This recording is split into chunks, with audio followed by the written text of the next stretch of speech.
What's up guys, my name is Ace, and so far I'm having a blast with Modern Warfare 3. In fact, even though I recognize we're in the honeymoon phase at the moment, I'd go so far as to say this is probably going to be my favorite COD in recent years. However, in saying this, there are some issues that have popped up at launch. Now, thankfully, nothing too major, nothing too deeply embedded. I think most of these are pretty easy to fix, and Sledgehammer's even acknowledged a couple of them already. But I did want to compile all of the bugs and issues that I've seen into one video, as well as just a little bit of added feedback based on my initial playtime. And diving right in, one of the biggest topics I've been seeing come up is tactical sprint and slide canceling and how they're interacting together. And one thing I noticed in my testing here with the slide cancel is it felt like there was once again that little bit of a delay after the slide before you can get back into a tactical sprint.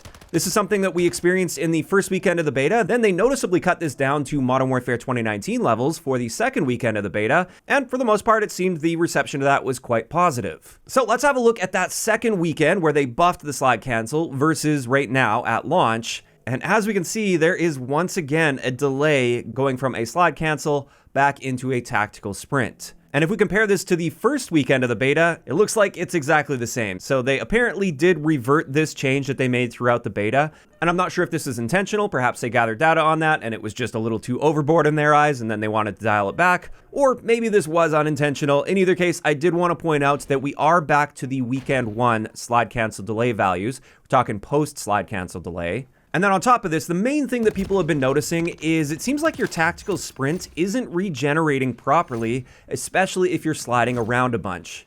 And I have noticed this as well, and it does seem to be inconsistent. That's the main thing. Like right here, you can see it's working just fine. I can go from attack sprint to a slide cancel to attack sprint to a slide cancel until the attack sprint will naturally run out as expected.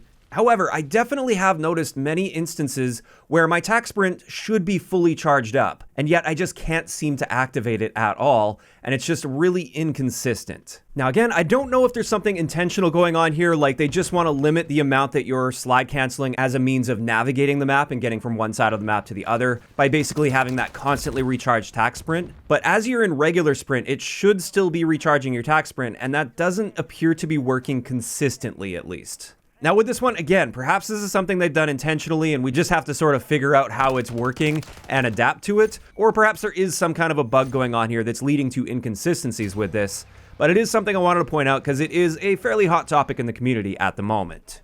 As for the next thing I noticed right away when I started playing, the elevation indicators that appear above or below enemy dots on the minimap, those aren't working properly and haven't been since the game launched. And this has created some frustration and confusion, especially on some of the more vertical maps like Favela, for instance. But at least with this one, Sledgehammer has acknowledged this. They've added it to their Trello board. They're investigating it at the moment, so we should be seeing a fix for that, hopefully sometime in the super near future. Next, something that was a big problem yesterday. Today seems to be working, at least for me, but yesterday, as I'm recording this video, the daily challenges weren't tracking, or at least they weren't updating on the display, so you couldn't see if you had completed those daily challenges.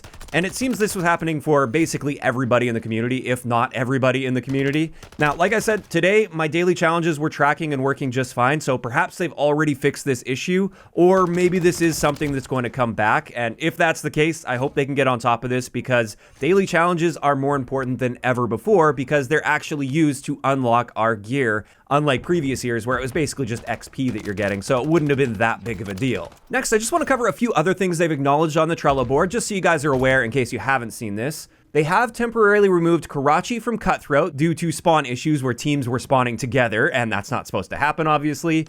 And then on top of that, for Quarry, Rundown, and Scrapyard, they have been removed from Hardpoint specifically, also for spawn issues. Now on the bright side, I will say, at least for Domination, the spawns so far have felt much better than the beta still, and I'm generally quite happy with that, but it seems like for Hardpoint and Cutthroats, there are some issues there on specific maps. Additionally, something they mentioned here, on Terminal Search and Destroy, you can plant the bomb from outside the plane on the wing, and that's not intentional. Sledgehammer has confirmed they'll be fixing this. Then another issue that many people have seen is their weapon field of view can go crazy sometimes, and it's just random, and it's just an insanely high field of view, makes for a tiny optic on your screen when you aim down sight. Sledgehammer has also acknowledged this one, and from what I've heard, I haven't experienced this one for myself, this is apparently tied to your weapon field of view setting in the game, and if you have this set to default, it shouldn't be happening. So if you are experiencing this and it's causing frustration, at least for now, swap that setting over to the normal setting and it should hopefully fix that for you. And then one last thing they pointed out on the Trello board is sometimes when you activate a double XP token, it'll get stuck at activating token. And I actually experienced this a couple days ago. It's working totally fine for me right now, but it's still in the investigating stage on the Trello, so you still may run into this bug. Next up, let's talk about a perk issue that's popped up. For those of you guys that have unlocked the Hijcaked IFF Strobe, or Cold-Blooded essentially in this game, when you equip that on your class, and then you try to spawn into the game, you end up with like a random loadout with a Bass B and a Reverted and a totally different set of perks that doesn't even include that Cold-Blooded style perk. Whereas you can see, the moment I take that off, now my class is working properly and I spawn in with the correct class setup. So something's completely broken there. Cold-Blooded is not working at the moment, and this definitely needs to be fixed. Then something I've noticed for myself, I don't know if everybody's experiencing this, but I've noticed this. If I'm in the gunsmith in the menus, the button to add an attachment to your favorites isn't working properly. At least for Modern Warfare 3 attachments. For some reason, I can favorite Modern Warfare 2 attachments just fine, but it doesn't work for the Modern Warfare 3 ones at the moment. And then finally, for the bugs that have been reported, something that many people have noticed is there's certain attachments that aren't unlocking properly, even though you reach the required level to unlock that. So for a gun, it may say you need to get that gun to like level 15 to unlock an attachment, and once you do that, it just doesn't unlock. And you still have the option to unlock it through the armory unlocks, but in this case, you shouldn't have to do that. It should be unlocking once you reach that weapon level, and that's just not happening for very specific situations. This one doesn't appear to be like widespread, it just seems to be with very specific attachments on specific guns. And that right there is going to wrap it up for the list of bugs that I've been seeing pop up throughout the community, recurring bugs at least that multiple people have been reporting, or bugs that I've just experienced for myself. Now I just wanted to move on to another section that I'm going to call feedback, because I don't know if these things are not working as intended or if they are working as intended, but I just disagree with how they're handling them, and therefore I want to provide my feedback here. The first thing is EOD. One thing I'm noticing here is it appears there isn't a proper damage clamp with EOD for explosive damage. And I've noticed this primarily with frag grenades. When I'm using EOD, it is possible to die at full health to one frag grenade. And typically, that's not how it works. Typically, you're clamped at receiving like 80 damage and no more from that explosive, and that is not currently working. Now, when I'm not in the lethal zone of that, it does appear to be reducing the damage I'm receiving from that lethal equipment. It's just not clamping it, and therefore you can still die.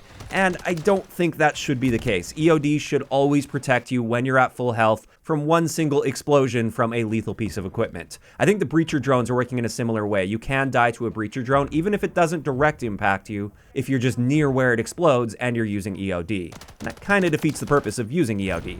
Additionally, one last thing here that I noticed, and again, this may be what they intended, but I'm personally not a big fan of it. In the war mode, many people have been noticing it is tracking your stats, including your kill-death ratio stats. Now, for some, that's not a big deal at all, but for me, one of the beautiful things about the war mode in COD World War II is the fact that it didn't track your stats, and therefore you had a lot more encouragement to really play the objective as hard as possible. Just throw your body on that objective if that's what's required, and that's just something you don't normally see in the regular modes, or at least not too often. And the fact that this is tracking kill-death ratio, it does appear to be affecting how people are playing the game. And I have noticed a lot more people not playing the objective as hard as you would normally expect in the war mode. So I'm just throwing this out there as feedback. In my opinion, at least, the war game mode should not be tracking your stats, or at the very least, it shouldn't be tracking your kill-death ratio stats. And with that, that is going to wrap it up for today's video. Those are all of the primary bugs that I've been seeing float around in the community. I'm sure there's probably some more out there. And if you guys have experienced some other kind of bug or issue with the game that I didn't mention in today's video, please let me know in the comment section down below. And also, I am curious to know your thoughts on that last thing I talked about. Do you think the war game mode should be tracking your kill-death ratio? Or would you prefer to have it like we had in COD World War II, where it doesn't track that? If you enjoyed the video, a like rating is always appreciated. And don't forget to subscribe for more if you haven't already. I'll talk to you guys next time.